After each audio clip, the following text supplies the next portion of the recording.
Ребят, если бы вы, ребята, рестораторы, если бы вы работали бы на совесть, вот этого мероприятия сейчас бы не было. Вот эти ребята, которые...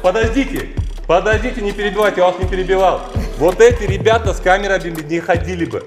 Вы работаете для своего народа.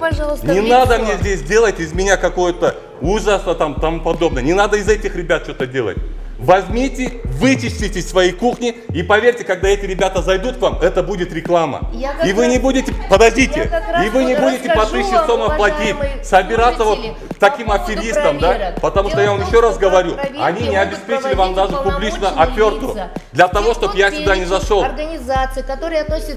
Я надеюсь, что у вас кухни будут чистые, я надеюсь, что люди, которые будут приходить к вам, не будут травиться, да, и вам не надо будет платить вот такие вот деньги.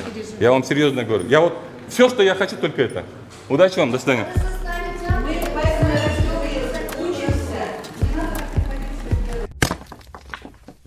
Достор, биз азыр Фрунзе ресторанындабыз. Ушул жерде биринчи этажында жаңы элекедей эле өзүңүздөр көргөндөгүдөй бул жакта кафелердин ээлери ээлерин атайын чогултуп, Нисахыр ичине кирбесейин киргизбегенге кандай шарттарды кылсак болот деп ошондой да нерсе чыгыптыр.